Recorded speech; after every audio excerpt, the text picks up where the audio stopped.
Good afternoon, all. Good afternoon, ma'am. Good afternoon, ma'am. പോകുന്ന module 4 chapter ആണ് medical insurance. Module 4 medical insurance ആണ് നമ്മൾ എടുക്കാൻ പോകുന്ന ചാപ്റ്റർ കേട്ടോ. ഓക്കെ,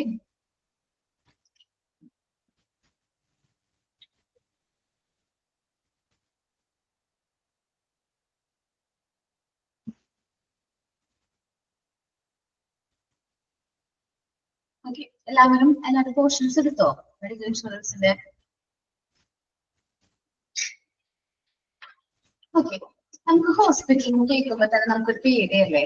സാധാരണക്കാർക്കൊക്കെ ഭയങ്കര പേടിയാണ്. കാരണം ഹോസ്പിറ്റൽ എന്ന് പറയുമ്പോൾ അല്ലെങ്കിൽ എന്തെങ്കിലും അസുഖം വന്നു, ചെറിയൊരു ആക്സിഡന്റ് പറ്റിയെന്നൊക്കെ പറയുമ്പോൾ തന്നെ നമുക്ക് ഒരു ഭയങ്കര ഭയമാണ് തോന്നാറ്. നമുക്ക് എന്തുകൊണ്ടാണ് ഭയം വരുന്നത്? അവിടെ വരുന്ന ചെലവുകൾ നമുക്ക് എന്ത് ചെയ്യാൻ പറ്റില്ല, മീറ്റ് ചെയ്യാൻ പറ്റുമോ, അല്ലെങ്കിൽ ആ ചെലവുകൾ നമ്മളെ കൊണ്ട് താങ്ങുമോ എന്നുള്ള ഭയമാണ്. നമുക്ക് ഒരു അസുഖം വന്നാൽ തന്നെ നമുക്ക് പേടിയാണ്. നമ്മുടെ അസുഖം ട്രീറ്റ് ചെയ്യാൻ നമ്മുടെ കയ്യിൽ ഫണ്ട് ഉണ്ടാവോ, പൈസ തികയോ, അതൊക്കെ നമുക്ക് ഭയങ്കര മനസ്സിനൊരു പ്രശ്നമാണ്. നമ്മുടെ ഇന്നത്തെ വേൾഡില് ആരോഗ്യ പ്രശ്നങ്ങൾ എങ്ങനെയാണ് കൂടിക്കൊണ്ടിരിക്കുകയാണ്. ആരോഗ്യ പ്രശ്നങ്ങൾ ഓരോ ദിവസം ചെല്ലുന്നതോറും വർദ്ധിച്ചുകൊണ്ടിരിക്കുകയാണ്. അതേപോലെ തന്നെ വർദ്ധിക്കുന്ന മറ്റൊരു കാര്യമാണ് എന്ത്, ചികിത്സാ ചെലവ് എന്ന് പറയണത്. നമുക്ക് ട്രീറ്റ്മെന്റ് എടുക്കാൻ വേണ്ടി വരുന്ന ചികിത്സാ ചെലവും എങ്ങനെയാണ് കൂടിക്കൊണ്ടിരിക്കുകയാണ്. അപ്പൊ ശരിക്കും പറഞ്ഞിട്ടുണ്ടെങ്കിൽ നമ്മളെപ്പോലത്തെ സാധാരണക്കാർക്കൊക്കെ ചികിത്സാ ചെലവ് മീറ്റ് ചെയ്യാനായിട്ട്, അല്ലെങ്കിൽ ഇത്രയും കോസ്റ്റ്ലി ആയിട്ടുള്ള നല്ല ക്വാളിറ്റി കെയർ ഒക്കെ കിട്ടണമെന്നുണ്ടെങ്കിൽ നമുക്ക് എന്ത് വേണം? നമ്മുടെ ഒപ്പം നമുക്ക് സപ്പോർട്ടായിട്ട് ഒരു മെഡിക്കൽ ഇൻഷുറൻസ് എങ്കിലും വേണം. ഒരു മെഡിക്കൽ ഇൻഷുറൻസ് ഉണ്ടെങ്കിൽ നമുക്ക് അഫോർഡബിൾ ആയിട്ടുള്ള റേറ്റിൽ ട്രീറ്റ്മെന്റ് കിട്ടും. അപ്പൊ നമ്മൾ സാധാരണക്കാർക്ക് ഒരു ഇൻഷുറൻസ്, നിങ്ങൾ എല്ലാവരും കോഴ്സ് ഒക്കെ കഴിഞ്ഞ് ഹോസ്പിറ്റലൊക്കെ ജോയിൻ ചെയ്ത് കഴിയുമ്പോൾ നിങ്ങൾ ഓരോരുത്തരും ചെയ്യേണ്ടത് എന്താണ്? എല്ലാവരും സ്വന്തം ഫാമിലിക്ക് വേണ്ടിയിട്ട് ഒരു മെഡിക്കൽ ഇൻഷുറൻസ് എടുക്കുക എന്നുള്ളതാണ്.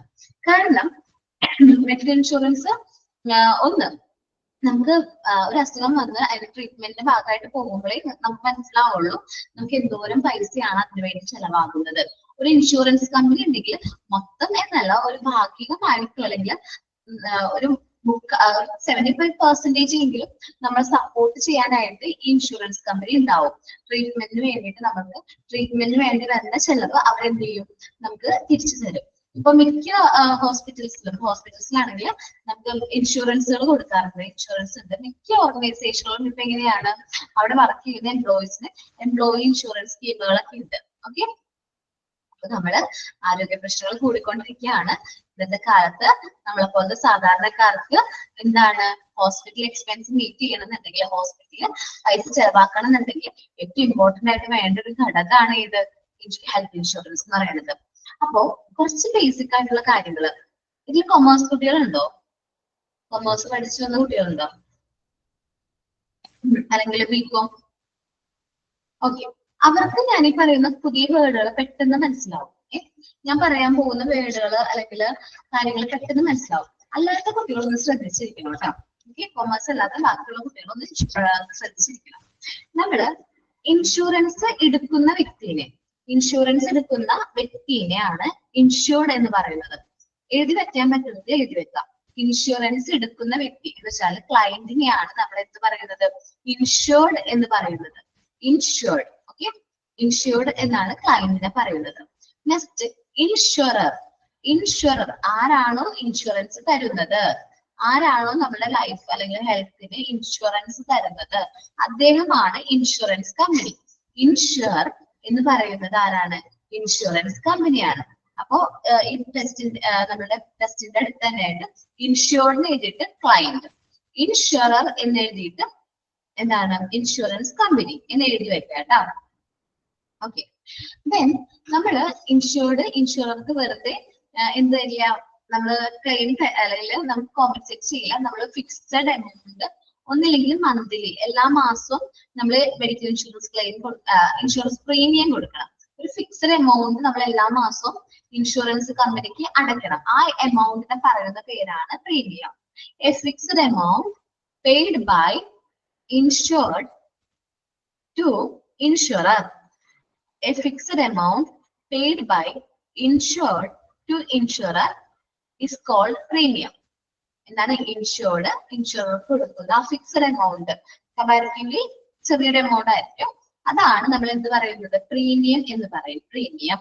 ഓക്കെ. ഇനി നമുക്കൊരു അസുഖമോ മറ്റെന്തെങ്കിലും ആക്സിഡന്റോ സംഭവിക്കുമ്പോൾ നമ്മുടെ ഇൻഷുറൻസ് കമ്പനി നമുക്ക് കോമ്പൻസേഷൻ തരണമല്ലോ. ആ കോമ്പൻസേഷനെയാണ് നമ്മൾ എന്ത് പറയുന്നത്, അല്ലെങ്കിൽ നമുക്ക് തരുന്ന നഷ്ടപരിഹാരം, അതിനെയാണ് നമ്മൾ എന്ത് പറയുന്നത്, ക്ലെയിം എന്ന് പറയുന്നത്. എന്താണ് പറയുന്നത്, ക്ലെയിം എന്നാണ് പറയുന്നത്. ഓക്കെ. ഞാൻ ഓടി വന്നിട്ട് എന്തോ ഹെൽത്ത് ഇൻഷുറൻസിനോ മെഡിക്കൽ ഇൻഷുറൻസിനോ പറഞ്ഞു. അത് കഴിഞ്ഞ് ഇൻഷുർഡ് ആരാണോ, ഇൻഷുറർ ആരാണോ, പ്രീമിയം എന്താണെന്നോ ക്ലെയിം എന്താണോ പറഞ്ഞു. നിങ്ങൾക്ക് മനസ്സിലായോ ഈ കാര്യങ്ങളൊക്കെ പറഞ്ഞ പോയിന്റ്സുകള്? ക്ലിയർ ആണ് മാം. ഓക്കെ.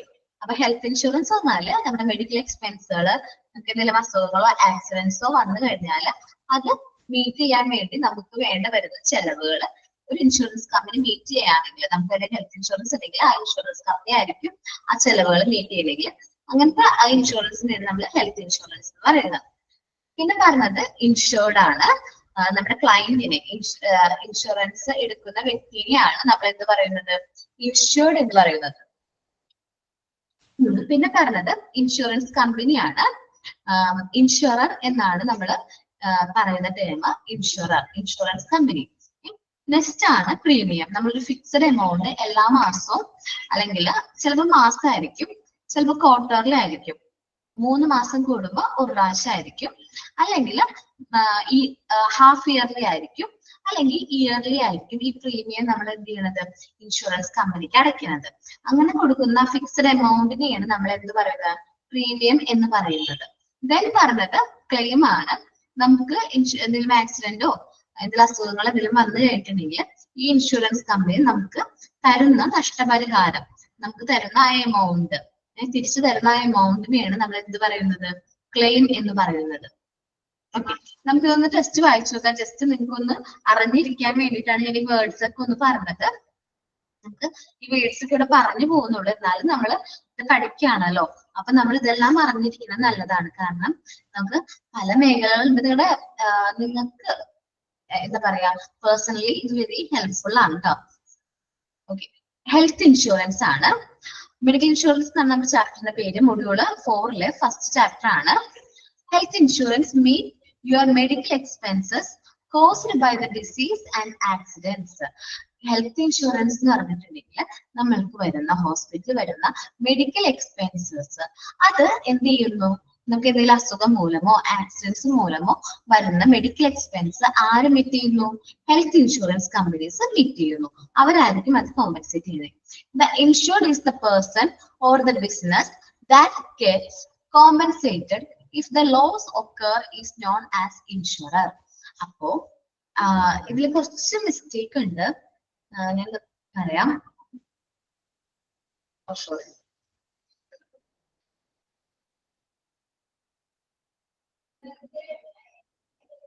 ഓക്കെ കേട്ടോ. ഓക്കെ. ഇൻഷുർഡ് എന്ന് പറയുന്നത് ഒരു പേഴ്സൺ അല്ലെങ്കിൽ ഒരു വ്യക്തി അല്ലെങ്കിൽ ഒരു ബിസിനസ് ആകാം. Compensate if the loss occurs, ആ നഷ്ടം വന്നു കഴിഞ്ഞിട്ടുണ്ടെങ്കിൽ, നഷ്ടം വന്നു കഴിഞ്ഞാല് അതെന്താണ്, കോമ്പൻസേറ്റ് ചെയ്യുന്ന വ്യക്തിനെയാണ് നമ്മൾ എന്ത് പറയുന്നത്, ഇൻഷുർഡ് എന്ന് പറയുന്നത്. അതിൽ ചെറിയ മിസ്റ്റേക്ക് ഉണ്ട്, ആ വേർഡിന്റെ ആവശ്യമില്ല. ജസ്റ്റ് ഞാൻ വായിക്കാം, എന്റെ ടെസ്റ്റിലുള്ള രീതിയിൽ ഞാൻ വായിക്കാം. The insured is the person or the business that get compensated if the loss occur. Insurer is the company that agrees to pay the compensation. അപ്പോ ഇൻഷുർഡ് എന്ന് പറയുന്നത് ഒരു വ്യക്തിയോ അല്ലെങ്കിൽ ഒരു സ്ഥാപനമോ ആവാം. അവർക്ക് എന്തെങ്കിലും നഷ്ടം സംഭവിച്ചു കഴിഞ്ഞാൽ അത് കോമ്പൻസേറ്റ് ചെയ്യുന്ന വ്യക്തികളെയാണ് ഇൻഷുറർ എന്ന് പറയുന്നത്. നിങ്ങൾക്ക് എന്തെങ്കിലും നഷ്ടം സംഭവിച്ചു കഴിഞ്ഞിട്ടുണ്ടെങ്കിൽ അത് നമ്മൾ കോമ്പൻസേറ്റ് ചെയ്തോളാം എന്ന് പറയുന്ന പ്രോമിസ് കൊടുക്കുന്ന വ്യക്തിയെയാണ് നമ്മൾ എന്ത് പറയുന്നത്, ഇൻഷുറർ എന്ന് പറയുന്നത്. ജസ്റ്റ് ഞാൻ പറഞ്ഞത് കാര്യം തന്നെയാണ്, ആരാണ് ഇൻഷുർഡ് എന്നും ആരാണ് ഇൻഷുറർ എന്നും. ഓക്കെ, അതിവിടെ പറയാണ്. ഇൻഷുർഡ് എന്ന് പറഞ്ഞിട്ടുണ്ടെങ്കിൽ ക്ലയന്റിനെയാണ് ഇൻഷുറർ എന്ന് പറയുന്നത്. ഇൻഷുർഡ് എന്ന് പറയുന്നത്, ഇൻഷുറർ എന്ന് പറഞ്ഞാല് ഇൻഷുറൻസ് കമ്പനിയാണ്. സോ ഇതൊന്ന് മാർക്ക് ചെയ്യുക നിങ്ങള്. ഈ ഒരു പോയിന്റ് മാർക്ക് ചെയ്തിട്ട് എന്ത് ചെയ്യുക, ഇൻഷുറൻസ് ഈ ഒരു പോയിന്റ് മാർക്ക് ചെയ്യുക. എന്നിട്ട് ക്ലയന്റ് നാക്കാം. ഈ ഇൻഷുറർ എന്നുള്ള പോയിന്റ് മാർക്ക് ചെയ്തിട്ട് എന്താക്കാം? Insurance company എന്നാക്കാം. മാം ഒന്നും കൂടി പറയൂ. ഓക്കേടാ. ഇപ്പൊ മാർക്ക് ചെയ്തിരിക്കണോ? ഇൻഷുർഡ് എന്ന് പറഞ്ഞു കഴിഞ്ഞിട്ടുണ്ടെങ്കിൽ ആരാണ്? ക്ലൈന്റ് ആണ്. നമ്മളെയൊക്കെ പോലെ ഇൻഷുറൻസ് എടുക്കുന്ന വ്യക്തികളെയാണ് നമ്മൾ എന്ത് പറയുന്നത്? ഇൻഷുർഡ് എന്ന് പറയുന്നത്. ഇൻഷുറർ എന്ന് പറഞ്ഞിട്ടുണ്ടെങ്കിൽ ആരാണ്? നമ്മളുടെ ഇൻഷുറൻസ് കമ്പനിയാണ്.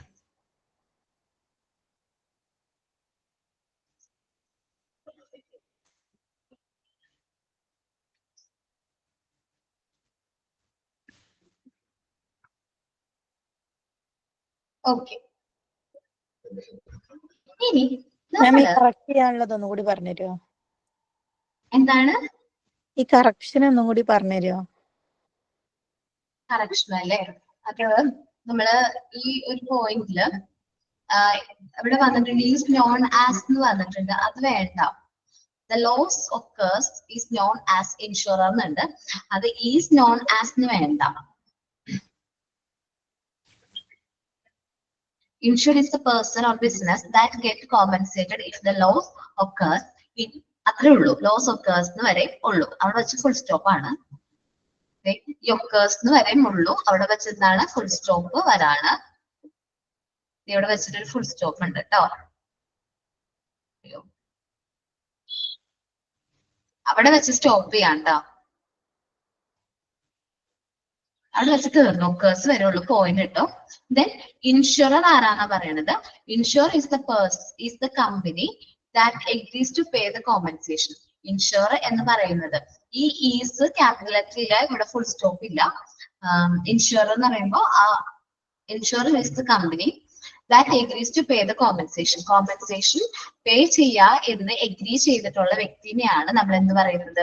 ഇൻഷുറർ എന്ന് പറയുന്നത്. അത് ഇൻഷുറൻസ് കമ്പനിയാണ്. എല്ലാവർക്കും എഡിറ്റ് ചെയ്യാൻ പറ്റിയ? ഓക്കെ. കാരണം മിസ്റ്റേക്ക് ഉണ്ട്, ഇത്തിരി ഉണ്ട്. അപ്പൊ അത് ഞാൻ പറഞ്ഞു പോണതുള്ളൂ കേട്ടോ. ചില വേർഡുകൾ മിസ്സായിട്ടുണ്ട്. ചിലതിൽ ഇതേപോലെ ഫുൾ സ്റ്റോപ്പ് ക്യാപിറ്റൽ ലെറ്ററിന്റെ ഒക്കെ പ്രശ്നമുണ്ട്. ഇനി നെക്സ്റ്റ് പോയിന്റ് നോക്കി. The money that is paid by the insured to insurer. Insured എന്ന് വെച്ചാൽ ക്ലൈന്റ് ഇൻഷുറർക്ക് കൊടുക്കുന്ന, ഇൻഷുറൻസ് കമ്പനിക്ക് കൊടുക്കുന്ന പൈസേനെ ഞാൻ പേര് പറഞ്ഞു. എന്തായിരുന്നു അത്? ക്ലൈന്റ് ഇൻഷുറൻസ് കമ്പനിക്ക് കൊടുക്കുന്ന പൈസ നമ്മൾ എന്താ പറയുന്നത്? പ്രീമിയം. പ്രീമിയം. മെസ്സേജ് അയച്ചാൽ മതി എല്ലാവരും കേട്ടോ. ഓക്കെ. Is called premium. അവിടെ ഒന്ന് എഴുതിയ നിങ്ങള് പ്രീമിയം എഴുതി. Is called premium. The money that is paid by the insured to insurer is called dash. Sorry, is called premium. Is called premium. The money that is paid by the insured to insurer is called a premium.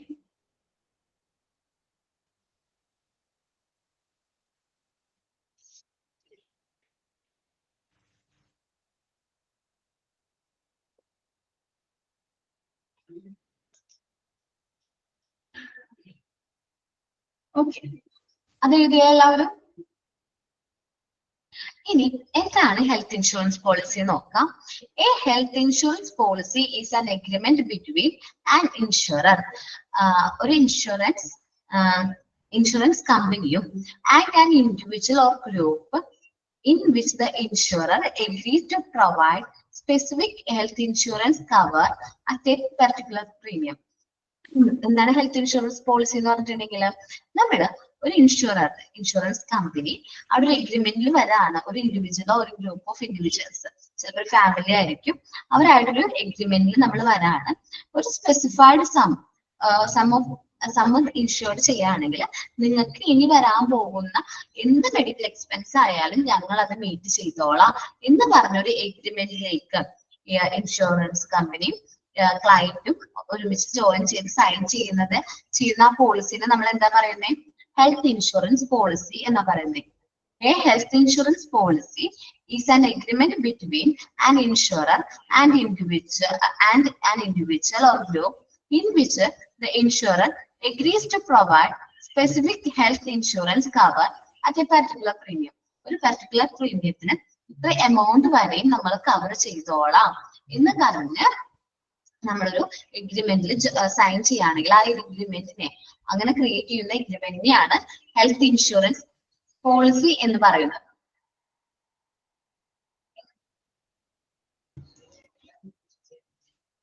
Okay, എന്താണ് health insurance policy എന്ന് മനസ്സിലായോ? തമ്പിട്ടാ മതി കേട്ടാ, മനസ്സിലായെങ്കിൽ, clear ആണെങ്കിൽ.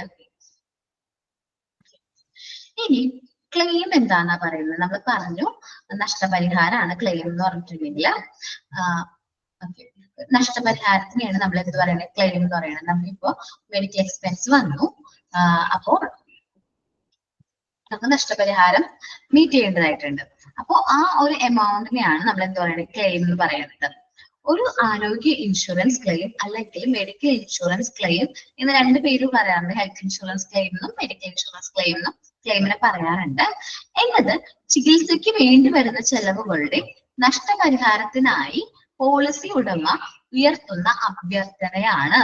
ആര് ഉയർത്തുന്ന? Policy ഉടമ നമുക്ക് ക്ലെയിം ചെയ്യും. ഇത്രയും എമൗണ്ട് എനിക്ക് ഹോസ്പിറ്റലിൽ ചെലവ് വന്നിട്ടുണ്ട്, അത് നിങ്ങൾ മീറ്റ് ചെയ്യണം. അങ്ങനെ വരുന്ന ആ ഒരു അഭ്യർത്ഥനയാണ് നമ്മൾ എന്താ പറയുന്നത്? ക്ലെയിം എന്ന് പറയുന്നത്.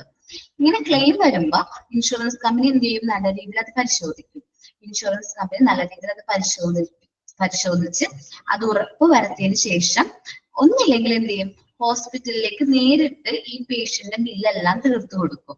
ഈ പേഷ്യന്റിന്റെ എല്ലാ ബില്ലും നേരിട്ട് ഇൻഷുറൻസ് കമ്പനി തന്നെ അത് നേരിട്ട് തീർക്കും.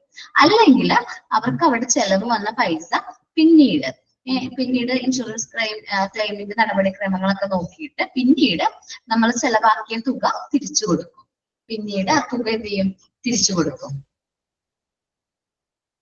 ഓക്കെ, എന്താണ് ക്ലെയിം എന്ന് മനസ്സിലായോ?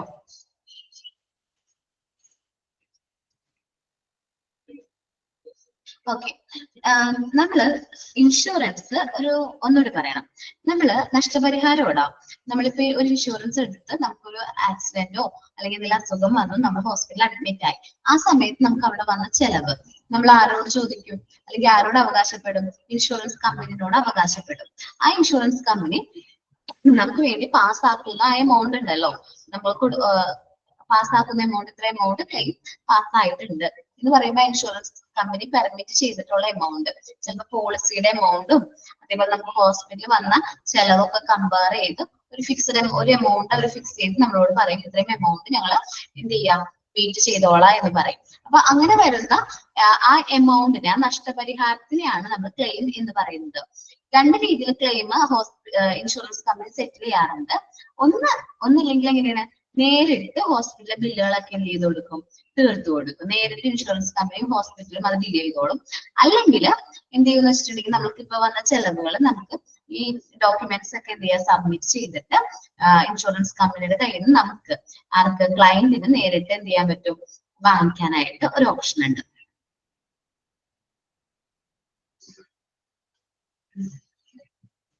മനസ്സിലായോ ക്ലെയിം എന്താന്ന്?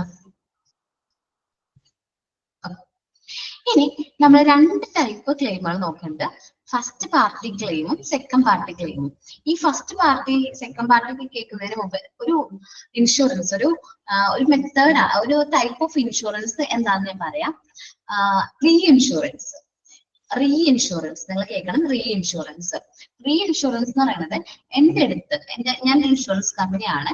എന്റെ അടുത്ത് ഒരു വ്യക്തി, ഒരു ഇൻഡിവിജ്വൽ വന്നു, അത്യാവശ്യം ഏജ്ഡ് ആയിട്ടുള്ള ഒരു വ്യക്തിയാണ്. ഒരു 55 years ഉണ്ട് ആൾക്ക് ഇപ്പൊ തന്നെ ഷുഗറും പ്രഷറും അതേപോലെ ആ ഏജിൽ വരുന്ന കുറച്ച് എന്താ പറയാ അസുഖങ്ങളുണ്ട്. അപ്പൊ എന്റെ അടുത്ത് വന്നിട്ട് ഒരു 50 ലക്ഷം രൂപയ്ക്ക് എന്ത് ചെയ്തു? ഇൻഷുറൻസ് പോളിസി എടുത്തു. അപ്പൊ കാലയളവ് കുറവാണ്. അദ്ദേഹത്തിന്റെ ട്രീറ്റ്മെന്റിന്റെ നമ്മൾ ലൈഫ് സ്പാൻ നോക്കുമ്പോൾ കാലയളവ് കുറവാണ്. അപ്പൊ ഞാൻ എന്ത് ചെയ്യും? ഒരു എമൗണ്ട് പ്രീമിയം ചിലപ്പോ എത്ര 50 ലക്ഷമാണ് പറഞ്ഞത് ഞാൻ. ഓക്കെ, 50 ലക്ഷത്തിന് ഇൻഷുറൻസ് എടുത്തപ്പോ ഞാൻ പറഞ്ഞു മന്ത്ലി ഇയർലി 1 lakh rupees എന്ത് വേണം? പ്രീമിയം വേണം എന്ന് പറഞ്ഞു. ഇയർലി ആണേ, ഒരു വർഷം കൂടുമ്പോൾ 1 ലക്ഷം രൂപ. അപ്പൊ അയാൾ പെർമിറ്റ് ഒക്കെ ചെയ്തു. അപ്പൊ ഇൻഷുറൻസ് എടുത്ത് പോളിസി ഒക്കെ സെറ്റ് ആക്കി അദ്ദേഹം പോയി. അപ്പൊ എനിക്ക് തോന്നി, എങ്ങാനും അദ്ദേഹം അടുത്ത വർഷമോ എന്തെങ്കിലും അസുഖങ്ങളോ ആക്സിഡൻസോ സംഭവിച്ചു കഴിഞ്ഞാല് സ്വാഭാവികമാണ്, അസുഖങ്ങൾ വരുന്ന ഏജ് ആണ്, സ്വാഭാവികമാണ്. അങ്ങനെ എന്തെങ്കിലും അസുഖങ്ങൾ വന്നു കഴിഞ്ഞാൽ നമ്മളത് മീറ്റ് ചെയ്തതായിട്ട് വരും. അപ്പൊ ഈ ഇൻഷുറൻസ് കമ്പനിക്ക് ടെൻഷനായി. അപ്പൊ ഞാൻ എന്ത് ചെയ്യും, എന്റെ പരിചയത്തിലുള്ള മറ്റൊരു ഇൻഷുറൻസ് കമ്പനിയുടെ അടുത്ത് ഇദ്ദേഹത്തിന്റെ ഡീറ്റെയിൽസ് ഒക്കെ വെച്ചിട്ട് ഒരു ഇൻഷുറൻസ് ക്ലെയിം എടുക്കും, ഒരു ഇൻഷുറൻസ് ക്ലെയിം എടുക്കും. അങ്ങനെ എടുക്കുന്ന ഇൻഷുറൻസിനെയാണ് ഞാൻ ഇപ്പൊ ഒരു എന്താ പറയുക, എന്റെ ഇൻഷുറൻസ് കമ്പനിയുടെ പേര് എന്താണ്, ICICI എന്ന് വിചാരിക്കും. ഞാൻ എടുത്തിരിക്കുന്നത് ഏതാണ്, IDBI ആണ് വിചാരിക്കും. IDBI എന്നൊരു ഇൻഷുറൻസ് എടുത്തു. അപ്പോ അല്ലെങ്കിൽ വേറെ മറ്റേതെങ്കിലും കമ്പനിയിൽ നിന്ന് ഇൻഷുറൻസ് എടുത്തു, ടാറ്റ അങ്ങനെ ഒരു കമ്പനിയിൽ നിന്ന് നമ്മൾ എന്ത് ചെയ്തു, ഇൻഷുറൻസ് റീ ഇൻഷുറൻസ് എടുത്തു. ഇദ്ദേഹത്തിന്റെ പേരില് തന്നെ നമ്മൾ എന്ത് ചെയ്തു, റീ ഇൻഷുറൻസ് എടുത്തു. അങ്ങനെയാണെങ്കിൽ അദ്ദേഹത്തിന് ഒരു ആക്സിഡന്റ് പറ്റി, അല്ലെങ്കിൽ ആക്സിഡന്റോ മറ്റെന്തെങ്കിലും അസുഖങ്ങൾ പറ്റി ഇൻഷുറൻസിന് ഹോസ്പിറ്റലിൽ പൈസ അടയ്ക്കണം. ആ സമയത്ത് ഞാനാണോ പൈസ അടയ്ക്കേണ്ടത്? ഞാൻ ഇൻഷുറൻസ് എടുത്തിട്ട് ഈ 1 ലക്ഷം രൂപ വെച്ച് തന്നെ ഞാൻ ഇൻഷുറൻസ് എടുത്ത കമ്പനിയാണോ പൈസ അടയ്ക്കേണ്ടത്?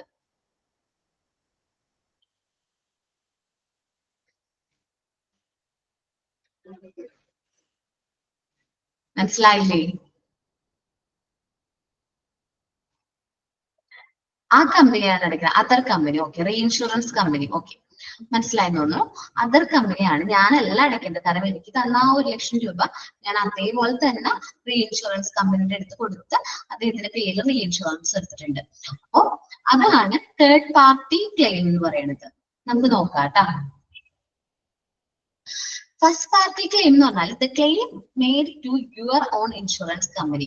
ഈ ക്ലെയിമിന് ഞാൻ നഷ്ടപരിഹാരം ഞാനാണ് ആ വ്യക്തിക്ക് കൊടുക്കണമെങ്കിൽ, അങ്ങനെ ഞങ്ങളാണ്, നമ്മളെ ഈ ഇൻഷുറൻസ് കമ്പനിയാണ് ക്ലെയിം കൊടുക്കണമെങ്കിൽ ഫസ്റ്റ് പാർട്ടി ക്ലെയിം ആണെന്നാണ് പറയാറ്. ഇനി നെക്സ്റ്റ് കേസ് എന്താണ്, തേർഡ് പാർട്ടി ക്ലെയിം എന്ന് വെച്ചിട്ടുണ്ടെങ്കിൽ the claim made by one person against another persons company. ഒരു വ്യക്തിക്ക് വേണ്ടിയിട്ട് മറ്റൊരു കമ്പനി ആയിരിക്കും എന്ത് ചെയ്യുന്നത്, ക്ലെയിം പേ ചെയ്യുന്നത്. അപ്പൊ ഞാൻ പറഞ്ഞൊരു എക്സാമ്പിളില് എനിക്ക് വേണ്ടിയിട്ട് എന്റെ റീ ഇൻഷുറൻസ് കമ്പനി ക്ലെയിം പേ ചെയ്യുന്നത് പോലെ അങ്ങനെ നടക്കാറുണ്ട്. കാരണം ഇൻഷുറൻസ് എന്ന് പറയുന്നത് നമുക്കറിയാം റിസ്ക് ആണ്, എപ്പോ വേണമെങ്കിലും എന്തെങ്കിലും റിസ്ക് സംഭവിക്കാം. അതുകൊണ്ട് നമ്മൾ എന്ത് ചെയ്യാറുണ്ട്, ഇങ്ങനെ തേർഡ് പാർട്ടി ക്ലെയിമുകൾ എടുക്കാറുണ്ട്. ഓക്കെ, ഇനി എക്സ്ക്ലൂഷൻ ആണ്. എക്സ്ക്ലൂഷൻ എന്ന് പറയുന്നത് ഒഴിവാക്കുന്നത്. ഇൻഷുറൻസ് കമ്പനി ചില സർക്കംസ്റ്റാൻസസ് അല്ലെങ്കിൽ ചില സിറ്റുവേഷൻസ് എന്ത് കൊടുക്കില്ല, ക്ലെയിം കൊടുക്കാണ്ട് ഒഴിവാക്കാറുണ്ട്. അത് ഏതൊക്കെയാന്ന് നോക്കാം. Specific condition or circumstances enlisted in the policy that not covered by the policy risk and the possibility of loss. അപ്പൊ നഷ്ടം വന്നതിന് നമ്മൾ എന്ത് ചെയ്യില്ല, കവർ ചെയ്യില്ല. അങ്ങനത്തെ സ്പെസിഫിക് കണ്ടീഷൻസും സർക്കംസ്റ്റാൻസസും ഉണ്ട്. ഓക്കെ, നിങ്ങൾ ആരൊക്കെ ഇമ്മാനുവൽ എന്ന് പറയുന്ന ഫിലിം കണ്ടിട്ടുണ്ട്? ഇമ്മാനുവൽ എന്ന് പറയുന്ന മമ്മൂട്ടിയുടെ ഒരു ഫിലിമാണ്. അതിലൊരു ഇൻഷുറൻസ് ഏജന്റ്, അങ്ങനെയാണ് അദ്ദേഹത്തിന്റെ ക്യാരക്ടർ എന്നത് കണ്ടിട്ടുണ്ട്. ഓക്കെ, അതില് മുക്തയുടെ ഒരു ക്യാരക്ടർ ഉണ്ട്. മുക്ത പ്ലേ ചെയ്തൊരു ക്യാരക്ടർ ഉണ്ട്. എന്താണ് അതില്? ആൾക്ക് ക്യാൻസർ ആണ്. ക്യാൻസറിന് ട്രീറ്റ്മെന്റിന് വേണ്ടിയിട്ട് അവർക്ക് എന്തുണ്ട്, നമ്മുടെ കമ്പനിയിൽ medical patient, okay, medical insurance ഉണ്ട്. പക്ഷെ നമ്മുടെ കമ്പനി, ഈ സിനിമയിലെ കമ്പനി അതെന്ത് ചെയ്തില്ല, പാസ്സാക്കിയില്ല. ആ ക്ലെയിം എന്ത് ചെയ്തു, ഡിലേ ചെയ്തു. അവരതിന് കാരണം പറഞ്ഞത് ക്യാൻസർ ആയതുകൊണ്ട്, ആ അസുഖം ക്യാൻസർ ആയതുകൊണ്ട് നമ്മുടെ കമ്പനിയിലെ ഇൻഷുറൻസ് എടുക്കുന്നതിന് മുമ്പേ ക്യാൻസർ എന്ന് പറയുന്ന രോഗം ഈ പേഷ്യന്റിന്റെ ശരീരത്തിൽ ഉണ്ടായിരിക്കാം, അല്ലെങ്കിൽ അത് ഓൾറെഡി ആ ഒരു അസുഖം ഉള്ളപ്പോഴായിരുന്നു നമ്മുടെ കമ്പനിയിൽ നിന്ന് ഇവര് എന്തെടുത്തത്, ഇൻഷുറൻസ് എടുത്തത്. അതുകൊണ്ടാണ് നമ്മുടെ കമ്പനി ഈ ഒരു ഇൻഷുറൻസ് കവറേജ് കിട്ടാഞ്ഞത്. ഓക്കെ, കവറേജ് കിട്ടിയില്ല. അപ്പൊ അങ്ങനെ ഒരു പ്രശ്നം വന്നു. ആ ഒരു സിനിമയില് എന്തോ ഒരു മിസ്റ്റേക്ക് ചെയ്യുന്നുണ്ട്, ഫ്രോഡ് കാണിക്കുന്നുണ്ട്. പക്ഷെ ചില സിറ്റുവേഷനിൽ ഇങ്ങനെ ചെയ്യാറുണ്ട്. നമുക്ക് മുന്നെന്തെങ്കിലും അസുഖം ഉണ്ടായിട്ട് അത് മറച്ചു വെച്ചുകൊണ്ട് നമ്മൾ എന്ത് ചെയ്യും, വലിയ എമൗണ്ടിന് ഇൻഷുറൻസ് ഒക്കെ എടുക്കും. ഇൻഷുറൻസ് ബെനിഫിറ്റ്, എന്നിട്ട് നമുക്ക് ആ അസുഖം വരുമ്പോൾ അത് ഇൻഷുറൻസ് കമ്പനി നല്ല രീതിയിൽ പരിശോധിക്കും. അദ്ദേഹത്തിന് ഈ മുമ്പ് അസുഖം ഉണ്ടായിരുന്നു, അതിന് ട്രീറ്റ്മെന്റ് എടുത്തിട്ടുണ്ടോ, അങ്ങനെയൊക്കെ നോക്കുമ്പോൾ ട്രീറ്റ്മെന്റ് ഒക്കെ എടുത്തിട്ടുണ്ട്. നമ്മുടെ അടുത്ത് പോളിസി എടുക്കുന്നതിനേക്കാളും മുമ്പേ അദ്ദേഹത്തിന് ഈ അസുഖം ഉണ്ടായിരുന്നു എന്ന് തെളിഞ്ഞു കഴിഞ്ഞാൽ പിന്നെ നമുക്ക് ആ ക്ലെയിം കൊടുക്കേണ്ട കാര്യമില്ല. കാരണം നമ്മളോട് അയാൾ എന്ത് ചെയ്തില്ല, എല്ലാ കാര്യങ്ങളും തുറന്നു പറയേണ്ടതായിരുന്നു. പക്ഷെ അദ്ദേഹം എന്ത് ചെയ്തില്ല, ഡിസ്ക്ലോസ് ചെയ്തില്ല. സോ അങ്ങനത്തെ ചില സർക്കംസ്റ്റാൻസസിലും ചില കണ്ടീഷനിലും നമുക്ക് ക്ലെയിം ഡിനേ ചെയ്യാനുള്ള അവകാശമുണ്ട്. ആർക്ക്? ഇൻഷുറൻസ് കമ്പനിക്ക് അത് എന്താണ് തള്ളിക്കളയാനുള്ള അവകാശം ഉണ്ട്. ഓക്കെ, എന്താണ് എക്സ്ക്ലൂഷൻ എന്ന് മനസ്സിലായി? ഓക്കെ, അല്ലാതെ ചില കേസുകൾ കണ്ടീഷൻസ് പറയുന്നുണ്ട്. നമ്മള് എന്തിന്റെ ഭാഗമായിട്ട് കോസ്മെറ്റിക് സർജറിയിലെ പ്ലാസ്റ്റിക് സർജറി ഒക്കെ ചെയ്യുമ്പോൾ അതിനൊന്നും മെഡിക്കൽ ഇൻഷുറൻസ് ക്ലെയിം കിട്ടൂല.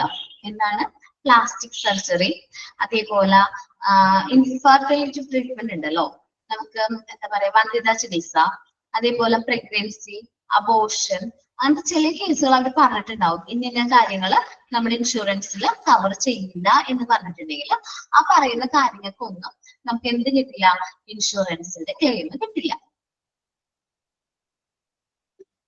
ഓക്കെ ട്ടാ. ഇനി എന്താണ് ഹെൽത്ത് ഇൻഷുറൻസ്? എന്താണ് ഹെൽത്ത് ഇൻഷുറൻസ് എന്നാ നോക്കുന്നത്. Health insurance is the type of insurance coverage. ഒരു ഇൻഷുറൻസ് കവറേജ് ആണ് that covers the cost of an insured individual. ആ ഇൻഷുറൻസ് എടുത്ത ആ ഒരു വ്യക്തിയുടെ മെഡിക്കൽ ആൻഡ് സർജിക്കൽ എക്സ്പെൻസിന് വന്നിട്ടുള്ള ചെലവ് നമ്മൾ എന്ത് ചെയ്യും, കവറേജ് കൊടുക്കും, അല്ലെങ്കിൽ അത് നമ്മൾ കവർ ചെയ്യും. നമ്മുടെ ഇൻഷുറൻസ് കമ്പനി എന്ത് ചെയ്യും, കവർ ചെയ്യും. അങ്ങനെ എടുക്കുന്ന ഇൻഷുറൻസിനെയാണ് ഹെൽത്ത് ഇൻഷുറൻസ് എന്ന് പറയുന്നത്. നമുക്ക് അവിടെ എത്ര ട്രീറ്റ്മെന്റ് വന്നാലും എന്തൊക്കെ സർജറി വന്നാലും അതിന്റെ എല്ലാം എക്സ്പെൻസ് എന്ത് ചെയ്യും, ഇവര് കവർ ചെയ്തോളും. ഹെൽത്ത് ഇൻഷുറൻസ് കവർ ചെയ്തോളും. ഇനി രണ്ടാമത്താണ് മെഡിക്ലെയിം ഇൻഷുറൻസ്. മെഡിക്ലെയിം നമുക്ക് ഗവൺമെന്റിന്റെ ഒരു മെഡിക്ലെയിം ഇല്ലേ, പ്രൈം മിനിസ്റ്റേഴ്സ്, നമുക്കറിയോ അത്? ഓക്കെ, അത് എത്ര രൂപ വരെയാണ് മെഡിക്ലെയിം നമുക്ക് കിട്ടുന്നത്? എത്ര രൂപ വരെയുള്ള ട്രീറ്റ്മെന്റ് ആണ് ഫ്രീ ആയിട്ടുള്ളത്? 5 lakh ആണോ?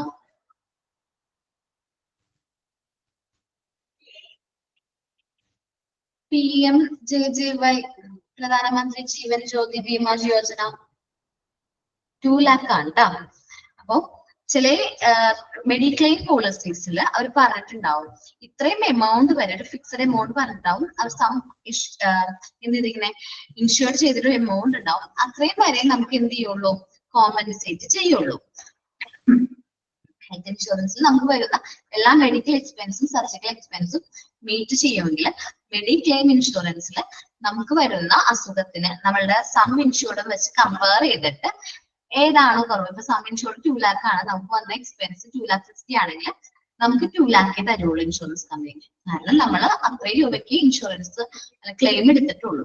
ഓക്കെ, ഞാൻ പറഞ്ഞത് പ്രധാനമന്ത്രി ജീവൻ ജ്യോതി ബീമാ യോജന ഉണ്ട്, ഒരുപാട് സ്കീമുകൾ ഉണ്ട്.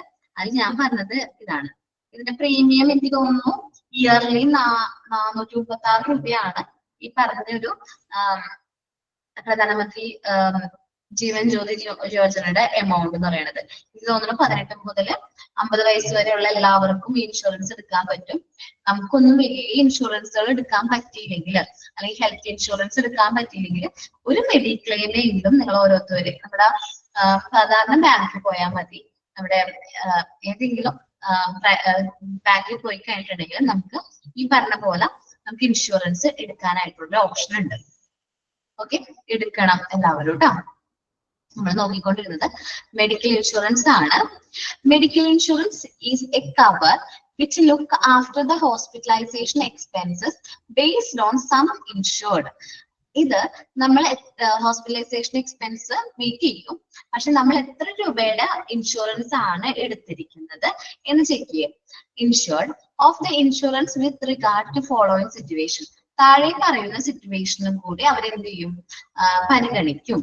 ഈ താഴെ പറയുന്ന 3 സിറ്റുവേഷനും കൂടി നോക്കിയിട്ടായിരിക്കും അവരെന്ത് ചെയ്യുന്നത്, നമുക്ക് ക്ലെയിം അലോ ചെയ്യുന്നത്.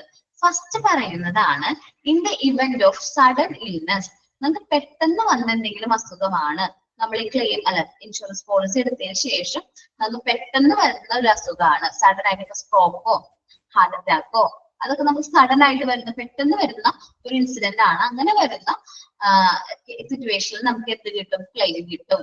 In an event of an accident, നമുക്കൊരു ആക്സിഡന്റ് സംഭവിച്ചു, നമ്മൾ പ്രതീക്ഷിച്ചിട്ടാണോ അത് വരുന്നത്, സഡൻ ആണ്. സോ അതിന് നമുക്ക് എന്ത് കിട്ടും, നമുക്ക് ക്ലെയിം കിട്ടും. ഇനി in the case of any surgery, സർജറിയുടെ കേസ് പറയുന്നുണ്ട്, പക്ഷെ ഒരു കണ്ടീഷനും കൂടി ഉണ്ട് സർജറിയുടെ കേസിൽ. Required in respect of the any disease which has arisen during the policy period. നമ്മുടെ പോളിസി എടുത്തതിന് ശേഷമാണ് ഈ പറഞ്ഞ അസുഖം വരെയും അതിന്റെ ഭാഗമായിട്ട് നമുക്ക് സർജറി ചെയ്യേണ്ടതായിട്ട് വന്നിട്ടുണ്ടെങ്കിൽ മാത്രമേ നമുക്ക് എന്ത് കിട്ടുള്ളൂ, കോമ്പൻസേഷൻ കിട്ടുള്ളൂ, അല്ലെങ്കിൽ ക്ലെയിം അലോ ചെയ്യുള്ളൂ. 3 രീതിയിലാണ് ക്ലെയിം ഇൻഷുറൻസ് അലോ ചെയ്യുന്ന situations: sudden illness, accident, surgery in respect of any disease which has arise during policy period. Policy എടുത്തതിന് ശേഷമാണ് ഈ പറഞ്ഞിട്ടുള്ള അസുഖം വരെയും അതിന്റെ ഭാഗമായിട്ട് സർജറി ചെയ്യേണ്ടേയും വന്നെന്ന് ആർക്ക് ബോധ്യമാവണം? ഇൻഷുറൻസ് കമ്പനിക്ക് ബോധ്യമാവണം. എന്നാൽ മാത്രമേ അവർ എന്ത് ചെയ്യുള്ളൂ, ക്ലെയിം പാസ്സാക്കുള്ളൂ.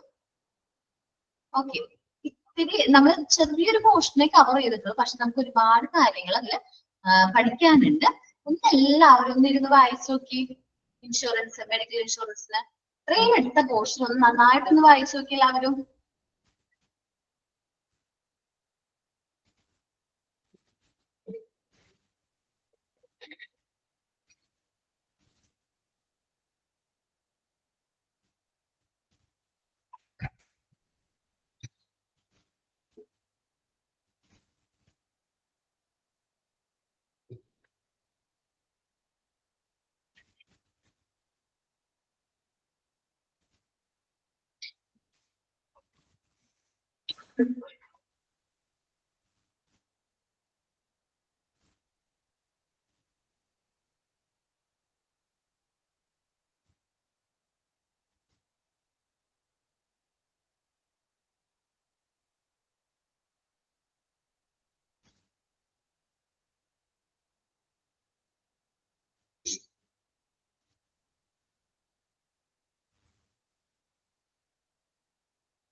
വായിച്ചു നോക്കിയില്ല, വായിച്ചൊന്ന് മെസ്സേജ് അയക്കട്ടോ.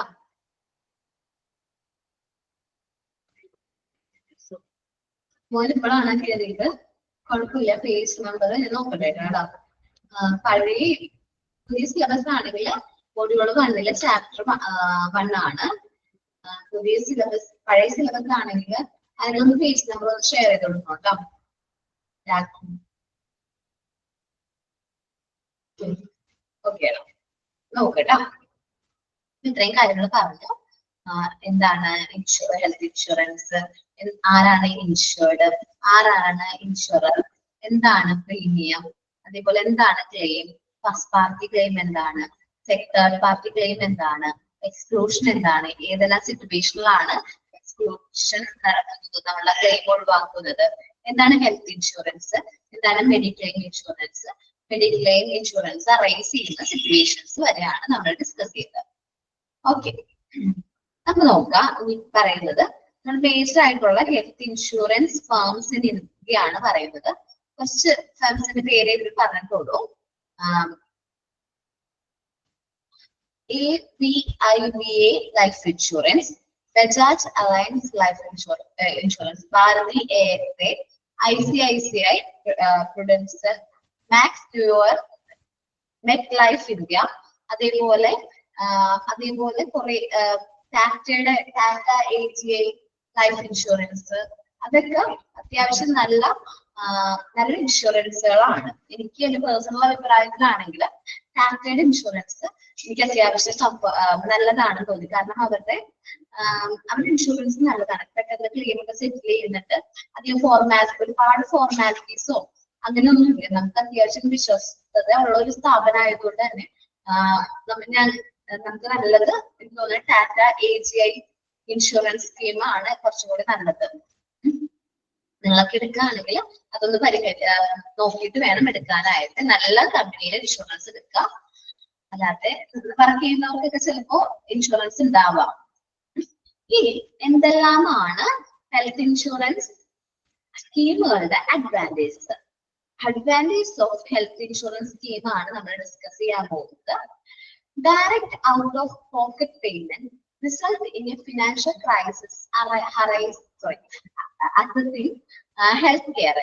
നമ്മള് ഹോസ്പിറ്റലിൽ ട്രീറ്റ്മെന്റ് പോവാ, ഞാൻ ആദ്യം പറഞ്ഞു ഹോസ്പിറ്റൽ ട്രീറ്റ്മെന്റ് പോവാ അല്ലെങ്കിൽ എന്തെങ്കിലും അസുഖം അത് പറയുമ്പോൾ തന്നെ സാധാരണക്കാർക്ക് ഭയങ്കര ഒരു എന്താണ് പേടിയാണ്. കാരണം അവരെ കടക്കണിയിലേക്ക് തള്ളിവിടാനായിട്ട് ഇതൊരു കാരണമാകോ, ഫിനാൻഷ്യൽ ക്രൈസിസ് അവരുടെ ഫാമിലിക്ക് വരാനുള്ള ചാൻസ് ഉണ്ടോ എനിക്ക് ട്രീറ്റ്മെന്റ് എടുത്തത് മൂലം എന്ന് അവരുടെ മൈൻഡിൽ അത് വരും. പിന്നെ ട്രീറ്റ്മെന്റിനോടൊന്നും അവർക്കത് വലിയ താല്പര്യം ഉണ്ടാവണമെന്നില്ല.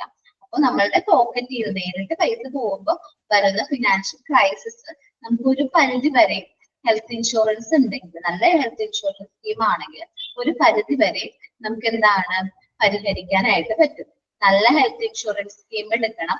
നമ്മൾ എടുക്കുമ്പോൾ അത്യാവശ്യം മാർക്കറ്റിൽ ഏറ്റവും നല്ല അത്യാവശ്യം ക്ലെയിംസ് കൊടുക്കുന്ന അലൗ ചെയ്യുന്ന ടാറ്റയുടെ ഒക്കെ പോലത്തെ ഹെൽത്ത് ഇൻഷുറൻസ് സ്കീമുകൾ എടുക്കുക. കാരണം ഞാനൊരു എക്സാമ്പിൾ പറഞ്ഞു, ഏതാണ് ഇമ്മാനുവൽ എന്ന് പറയുന്ന ഫിലിമില് അവര് ആ ഹെൽത്ത് ഇൻഷുറൻസ് കമ്പനി എന്ത് ചെയ്യുന്നില്ല, ആ ക്ലെയിം പാസ്സാക്കുന്നില്ല.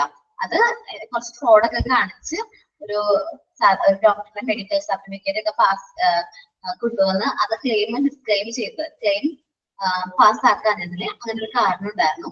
അങ്ങനെ ചെയ്യാനുള്ള ചാൻസ് ഉണ്ട്. അപ്പൊ അത്യാവശ്യം മാർക്കറ്റിൽ വിശ്വസ്തത ഉള്ള ഒരു സ്ഥാപനത്തിലായിരിക്കാം നമ്മൾ എന്ത് ചെയ്യാനായിട്ട് ഇൻഷുറൻസ് എടുക്കാനായിട്ട്.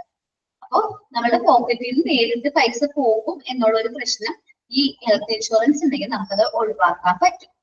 Insurance coverage permit a poor patient to access highly costly health care service. Insurance coverage ഉണ്ടെങ്കിൽ സാധാരണ പേഷ്യൻസിന് പോലും, സാധാരണക്കാർക്ക് പോലും നല്ല കോസ്റ്റ്ലി ആയിട്ടുള്ള ട്രീറ്റ്മെന്റ് റീസണബിൾ ആയിട്ടുള്ള റേറ്റിൽ നമുക്ക് കിട്ടും. സാധാരണ പാവപ്പെട്ട പേഷ്യന്റിന് പോലും നല്ല highly costly treatments insurance coverage ഉണ്ട്. ആ പേഷ്യൻസിന് ഇൻഷുറൻസ് ഉണ്ടെങ്കിൽ കവറേജ് കിട്ടും. Costly health care service can send the family to poverty. നമ്മൾ പറഞ്ഞ അതേ പോയിന്റ് തന്നെയാണ് ഒന്നും കൂടി പറയാണ്. നമ്മള് എന്താണ് കോസ്റ്റ്ലി ആയിട്ടുള്ള ഹെൽത്ത് കെയർ ട്രീറ്റ്മെന്റ്സ് അല്ലെങ്കിൽ സർവീസുകൾ ഒരു ഫാമിലിനെ ചിലപ്പോൾ എന്താണ് പോവർട്ടിയിലേക്ക് നയിക്കും. ചിലപ്പോൾ ആ ഫാമിലിയുടെ എന്താണ് ഏർണിംഗ് മെമ്പറിനായിരിക്കും ഇതേപോലെ ഹെൽത്ത് ഇൻഷുറൻസിന്റെ ആവശ്യം വന്നിരിക്കുന്നത്.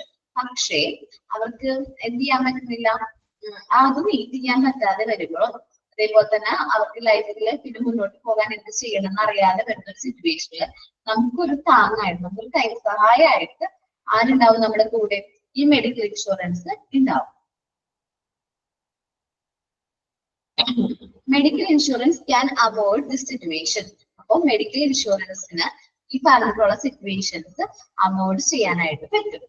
Medical insurance coverage permit the patient for negotiation എന്ന് വെച്ചിട്ടുണ്ടെങ്കിൽ നമ്മുടെ പേഷ്യന്റിന് ഒരു പരിധി വരെ ഈ മെഡിക്കൽ ഇൻഷുറൻസ് കവറേജ് ഉണ്ടെങ്കിൽ ഒരുപാട് ചർച്ചയൊന്നും ചെയ്യാതെ പെട്ടെന്ന് തന്നെ എന്ത് ചെയ്യാനായിട്ട് ട്രീറ്റ്മെന്റ് സ്റ്റാർട്ട് ചെയ്യാനായിട്ട് പറ്റും. നമുക്ക് ഉറപ്പാണ് നമ്മൾ സപ്പോർട്ട് ചെയ്യാനായിട്ട് ഇൻഷുറൻസ് കമ്പനി ഉണ്ട് എന്ന് ഉറപ്പുണ്ടെങ്കിൽ നമുക്ക് ട്രീറ്റ്മെന്റ് കണ്ടിന്യൂ ചെയ്യുന്നതുകൊണ്ട് വേറെ പ്രശ്നം ഒന്നുമില്ല. Health insurance protect you from high unexpected cost. നമുക്ക് എന്തെങ്കിലും അസുഖങ്ങളോ ആക്സിഡൻസോ സംഭവിച്ച് നമുക്ക് വലിയ നഷ്ടങ്ങളൊക്കെ വരില്ലേ, അതിൽ നിന്ന് ഒരു പ്രൊട്ടക്ഷൻ നമുക്ക് ആര് തരും? ഹെൽത്ത് ഇൻഷുറൻസ് തരും. ഒരു പരിധി വരെ നമുക്ക് പ്രൊട്ടക്ഷൻ കിട്ടും. Quality treatment will be made affordable. സാധാരണക്കാർക്ക് പോലും നമുക്ക് കഴിയുന്ന രീതിയിലുള്ള ട്രീറ്റ്മെന്റ്സ്, ക്വാളിറ്റി ട്രീറ്റ്മെന്റ്, സ്റ്റാൻഡേർഡ് ആയിട്ടുള്ള ട്രീറ്റ്മെന്റ് അഫോർഡബിൾ റേറ്റ്, റീസണബിൾ ആയിട്ടുള്ള റേറ്റില് നമുക്ക് എടുക്കാനായിട്ട് ഏത് സ്കീം അല്ലെങ്കിൽ ഹെൽത്ത് ഇൻഷുറൻസ് നമ്മളെ ഹെൽപ്പ് ചെയ്യുന്നുണ്ട്. ഓക്കെ, ദെൻ ടാക്സ് ബെനിഫിറ്റ്സ് ആണ് പറഞ്ഞത്. നമ്മളുടെ ഹെൽത്ത് ഇൻഷുറൻസ് അല്ലെങ്കിൽ മെഡിക്കൽ ഇൻഷുറൻസ് പ്രീമിയം പേ ചെയ്യുന്നത് നമുക്ക് നമ്മുടെ ടാക്സിൽ നിന്ന് ഡിഡക്ട് ചെയ്യാൻ അല്ലെങ്കിൽ ഇൻകത്തിൽ നിന്ന് ഡിഡക്ട് ചെയ്യാനുള്ള ഒരു ഓപ്ഷൻ ഉണ്ട്. നമ്മൾ ഇൻകം ടാക്സ് ഒക്കെ പേ ചെയ്യുന്നവർക്ക് അറിയാം, ഡിഡക്ഷൻ അണ്ടർ സെക്ഷൻ 80C ഈ പറഞ്ഞിട്ടുള്ള ഡിഡക്ഷനിൽ മെഡിക്കൽ ഇൻഷുറൻസ് പ്രീമിയം നമുക്ക് ഡിഡക്ട് ചെയ്യാൻ പറ്റും. എന്ന് വെച്ചാല് ആ പൈസ കൊടുക്കുന്നത് നമുക്ക് ടാക്സ് കൊടുക്കണ്ട. നമ്മൾ ആ കൊടുക്കുന്ന ഇൻഷുറൻസ് പ്രീമിയത്തിന് നമുക്ക് എന്ത് കൊടുക്കണ്ട? ടാക്സ് കൊടുക്കണ്ട. ഓക്കെ, ഏതൊക്കെയാണ് ഇൻഷുറൻസ് കമ്പനി എന്നും അഡ്വാൻറ്റേജസും ഒന്ന് വായിച്ചു നോക്കട്ടോ.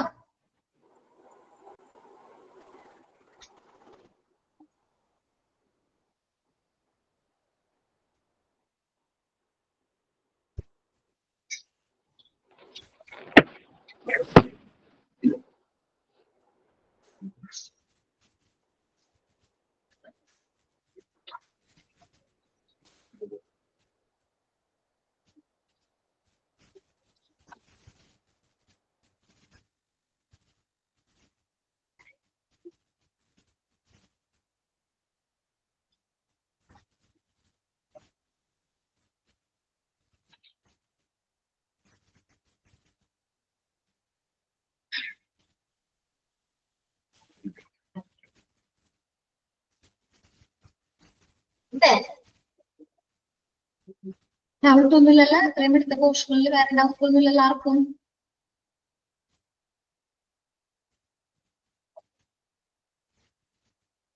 അടുത്തതാണ് expenses covered by health insurance. നമ്മളെ ഹെൽത്ത് ഇൻഷുറൻസ് കമ്പനീസ് എന്തെല്ലാം എക്സ്പെൻസസ് ആണ് കവർ ചെയ്യുന്നത് എന്നാണ് നമ്മൾ ഇന്ന് ഡിസ്കസ് ചെയ്യാൻ പോകുന്നത്. ജസ്റ്റ് ഞാൻ ഓരോ എക്സ്പെൻസും പറഞ്ഞു തരാം, അതിന് മലയാളത്തിൽ അത് പറഞ്ഞു തരാം, ദെൻ അത് റീഡ് ചെയ്യാം. ഓക്കെ, ഫസ്റ്റത്തത് ഇൻപേഷ്യൻ ഹോസ്പിറ്റലൈസേഷൻ എക്സ്പെൻസ് ആണ്. നമ്മുടെ ഹോസ്പിറ്റലിൽ അഡ്മിറ്റ് ആയിട്ടുള്ള പേഷ്യൻസിന് വരുന്ന എക്സ്പെൻസുകൾ ആര് മീറ്റ് ചെയ്തോളും? ഹെൽത്ത് ഇൻഷുറൻസ് കമ്പനി മീറ്റ് ചെയ്തോളും.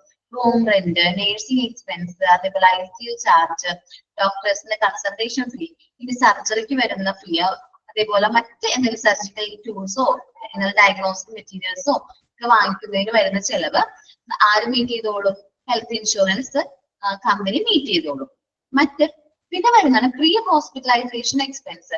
നമ്മൾ ഹോസ്പിറ്റലിൽ അഡ്മിറ്റ് ആവുന്നതിന് മുമ്പ് നമുക്ക് ചെലവുകൾ വരും. നമ്മൾ ഈ അസുഖത്തിന് വേണ്ടിയിട്ട് അസുഖം എന്താണ് കണ്ടുപിടിക്കണം, അതിനുവേണ്ടി നമ്മൾ ഡോക്ടറിനെ കാണണം, കൺസൾട്ടേഷൻ ഫീ കൊടുക്കണം, ദെൻ മെഡിക്കൽ ഇൻവെസ്റ്റിഗേഷൻ നടത്തണം, ഒരുപാട് ടെസ്റ്റ്, സ്കാനും എക്സ്റേ, അതേപോലെ ഒരുപാട് കാര്യങ്ങൾ നടത്തിയിട്ടാണ് അവർ ഇന്നതാണ് പേഷ്യന്റ് അസുഖം എന്ന് കണ്ടുപിടിക്കുന്നത്.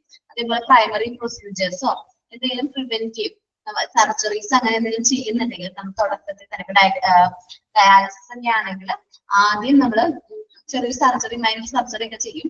അപ്പൊ ആ സർജറി ചെയ്യുന്ന കോസ്റ്റ്, പിന്നെ ഡയഗ്നോസ്റ്റിക് ടെസ്റ്റുകൾ, നമുക്ക് ഈ അസുഖമാണ് എന്ന് കണ്ടുപിടിക്കാൻ വേണ്ടി ചെയ്യുന്ന ടെസ്റ്റുകൾ, ആ സമയത്ത് കഴിക്കുന്ന മെഡിസിൻസിന്റെ എക്സ്പെൻസ് ചില ഏതാണ് ഇൻഷുറൻസ് കമ്പനികൾ കവർ ചെയ്യാറുണ്ട്. അത് അവർ പറഞ്ഞിട്ടുണ്ടാവും നമ്മുടെ പോളിസിയില്. എന്ത് പറഞ്ഞിട്ടുണ്ടാവും? പ്രീ ഹോസ്പിറ്റലൈസേഷൻ എക്സ്പെൻസുകൾ ഞങ്ങൾ കവർ ചെയ്തോളാം എന്ന് പറഞ്ഞിട്ടുണ്ടെങ്കിൽ നമുക്ക് ക്ലെയിം ചെയ്യാനുള്ള റൈറ്റ്സ് ഉണ്ട്. പ്രീ ഹോസ്പിറ്റലൈസേഷൻ എക്സ്പെൻസ് ആയിട്ട് ഞങ്ങൾക്ക് ഇത്ര എമൗണ്ട് വന്നിട്ടുണ്ട്, ഇത് നിങ്ങൾ റീഫണ്ട് ചെയ്യണമെന്ന് നമുക്ക് പറയാനുള്ള വോയിസ് ഉണ്ട്. നെക്സ്റ്റ് ആണ് post hospitalisation expense. Post hospitalisation expense എന്ന് പറഞ്ഞാല് നമ്മുടെ ട്രീറ്റ്മെന്റോ സർജറിയോ കഴിഞ്ഞ് നമ്മുടെ ഹോസ്പിറ്റലിൽ നിന്ന് വിട്ടു. അത് കഴിഞ്ഞാലും നമുക്ക് എന്ത് വേണം? ഫോളോ അപ്പ് ചെക്കപ്പ് ഉണ്ട്, അതേപോലെ അത് കഴിഞ്ഞിട്ടുള്ള കൺസൾട്ടേഷൻ, പിന്നെ ഡയഗ്നോസ്റ്റിക് ടെസ്റ്റുകൾ, ഇനി അസുഖം വീണ്ടും വന്നോ എന്ന് ടെസ്റ്റ് ചെയ്ത് നോക്കേണ്ടതായിട്ട് വരും. മെഡിസിൻസ്, തെറാപ്പി, അതിന്റെ കഴിക്കുന്ന ഡ്രഗ്സ്, മെഡിസിൻസ് ആണ്, അതിനൊക്കെ വേണ്ടി വരുന്ന ചെലവ് പ്രീ ഹോസ്പിറ്റലൈസേഷൻ എക്സ്പെൻസ് എന്നാണ്, സോറി പോസ്റ്റ് ഹോസ്പിറ്റലൈസേഷൻ എക്സ്പെൻസ് എന്നാണ് പറയുന്നത്. അപ്പൊ ഈ പോസ്റ്റ് ഹോസ്പിറ്റലൈസേഷൻ എക്സ്പെൻസ് നമ്മൾ എന്ത് ചെയ്യേണ്ടതായിട്ട് വരും? നമ്മള് ഇൻഷുറൻസ് കമ്പനി മീറ്റ് ചെയ്യുക എന്ന് പറഞ്ഞിട്ടുണ്ടെങ്കിൽ അത് നമുക്ക് എന്ത് ചെയ്യാൻ പറ്റും? ക്ലെയിം ചെയ്യാനുള്ള റൈറ്റ്സ് ഉണ്ട്. ദെൻ ആംബുലൻസ് ചാർജ് ആണ്. നമ്മളെ പേഷ്യൻസിന് എന്താണ് ഹോസ്പിറ്റലിൽ നിന്നും വീട്ടിലേക്കോ അല്ലെങ്കിൽ മറ്റേതെങ്കിലും ഹോസ്പിറ്റലിലേക്കോ എന്ത് ചെയ്യുമ്പോൾ ഷിഫ്റ്റ് ചെയ്യുമ്പോൾ അപ്പോൾ നമുക്ക് ഷിഫ്റ്റിംഗ് വരുന്ന ആ ഫണ്ട് ഉണ്ടല്ലോ, ഷിഫ്റ്റ് ചെയ്യാൻ വേണ്ടി വരുന്ന ആ എമൗണ്ട് ചില ഇൻഷുറൻസ് കമ്പനീസ് എന്ത് ചെയ്യാറുണ്ട്? മീറ്റ് ചെയ്യാറുണ്ട്. അതാണ് ആംബുലൻസ് ചാർജസ്. അത് ചില ഇതില് ആ എക്സ്പെൻസും കൂടി ഇൻക്ലൂഡഡ് ആണ്. പിന്നെ ഡേ കെയർ ട്രീറ്റ്മെന്റ് ഉണ്ട്. നിങ്ങൾ വിചാരിക്കും ഡേ കെയർ ട്രീറ്റ്മെന്റ് അതെന്താണ്? അത് ഒരു ദിവസത്തിൽ താഴെ വരുന്ന ട്രീറ്റ്മെന്റ്സ്. അത് ശരിക്കും പറഞ്ഞാൽ ഇൻപേഷ്യൻ എന്ന് പറഞ്ഞാൽ ആ ഹോസ്പിറ്റലിൽ താമസിച്ച് ട്രീറ്റ്മെന്റ് എടുക്കുന്ന വ്യക്തികളാണ്. ഡേ കെയർ ട്രീറ്റ്മെന്റ് എന്ന് പറഞ്ഞാൽ ജസ്റ്റ് എന്തെങ്കിലും ഒരു എമർജൻസി ആയിട്ട് വന്ന് ഒരു 24 hours ഒബ്സർവേഷൻ, 24 hours താഴെ ഒബ്സർവേഷനിൽ വെച്ച് എന്തെങ്കിലും നമ്മൾ ടെസ്റ്റ് ഒക്കെ ചെയ്യാമെന്ന് വിചാരിക്കും. അദ്ദേഹത്തിന് എന്താ അസുഖം എന്ന് ടെസ്റ്റ് ചെയ്യുന്ന സമയത്ത് കുഴപ്പമൊന്നുമില്ല, പേഷ്യനോട് പൊക്കോളാൻ പറഞ്ഞാല് ഇത് ഡേ കെയർ ട്രീറ്റ്മെന്റ് എന്നാ പറയുന്നത്. 24 hours കുറവാണ് ആ പേഷ്യന്റ് ഹോസ്പിറ്റലിൽ നിന്നെങ്കിലും ഈ ട്രീറ്റ്മെന്റിന് വേണ്ടി വന്ന ചെലവ് ആര് എന്ത് ചെയ്തോളും? മീറ്റ് ചെയ്തോളും? ഇൻഷുറൻസ് കമ്പനി മീറ്റ് ചെയ്തോളും. Day to day hospital cash, ഇതൊരു ലംസം എമൗണ്ട് ഡെയിലി ഹോസ്പിറ്റലിലേക്ക് നമ്മൾ എന്ത് ചെയ്യും? ഈ ട്രീറ്റ്മെന്റിന് വേണ്ടിയിട്ട് കൊടുക്കുന്നതിനെയാണ് day to day hospitalisation cash എന്ന് പറയുന്നത്. ദെൻ ഇൻകം ബെനിഫിറ്റ്സ് ഉണ്ട്. ഇത് കുറച്ച് റെയർ ആയിട്ടുള്ളൊരു കേസ് ആണ്. ഇപ്പൊ നമ്മുടെ ഒരു ഫാമിലിയിൽ ഒരാൾക്ക് മാത്രമേ ജോബ് ഉള്ളൂ. അപ്പൊ ആ ഫാമിലിയുടെ ഏണിംഗ് മെമ്പർ എന്ന് പറയുന്നത് അദ്ദേഹമാണ്. അദ്ദേഹത്തിന് എന്തെങ്കിലും പറ്റി, ഇപ്പൊ എന്തെങ്കിലും അസുഖമോ എന്തെങ്കിലും ആക്സിഡൻസോ സംഭവിച്ചു കഴിഞ്ഞാൽ ഒരു പർട്ടിക്കുലർ പീരീഡിലേക്ക് അവരുടെ ഇൻകം അവിടെ നഷ്ടപ്പെട്ടു പോകുകയാണ്. അപ്പൊ ലോസ് ഓഫ് ഇൻകം പോളിസി എന്ന് പറയുന്ന ഒരു പോളിസി ഇൻഷുറൻസിൽ ഉണ്ട്. അപ്പൊ ആ ഒരു പോളിസി എടുക്കാൻ പറ്റും. എന്ന് വെച്ചാൽ ഇൻകം ബെനിഫിറ്റ്സ്, അദ്ദേഹത്തിന് എത്ര നാളാണ് ജോലിക്ക് പോകാതിരിക്കുന്നത്, അത്രയും കാലയളവിലേക്ക് നമുക്ക് വന്ന ആ ഒരു ഇൻകത്തിന്റെ നഷ്ടം അത് ആര് വീട്ടിക്കോളും? ഇൻഷുറൻസ് കമ്പനി എന്ത് ചെയ്തോളും, കോമ്പൻസേറ്റ് ചെയ്തോളും. അത് റെയർ ആയിട്ട് വരുന്നൊരു കേസാണ്. അപ്പൊ ഇത്രയുമാണ് എന്ത് വരുന്നത്, ഹോസ്പിറ്റലൈസേഷൻ എക്സ്പെൻസുകളിൽ വരുന്നത്. ആദ്യം നമ്മൾ പറഞ്ഞു ഇൻപേഷ്യന്റ് ഹോസ്പിറ്റലൈസേഷൻ എക്സ്പെൻസ് പറഞ്ഞു, പ്രീ ഹോസ്പിറ്റലൈസേഷൻ എക്സ്പെൻസ് പറഞ്ഞു, post hospitalisation expense, ambulance service, ambulance charge, day care ട്രീറ്റ്മെന്റോ day to day hospital cash ട്രീറ്റ്മെന്റോ മറ്റെന്തെങ്കിലും ഇൻകം ബെനിഫിറ്റ്സോ ഇതെല്ലാം വരാണെങ്കിൽ നമുക്ക് എന്ത് കിട്ടും, ഇൻഷുറൻസ് കമ്പനിയിൽ നിന്ന് കവറേജ് കിട്ടും.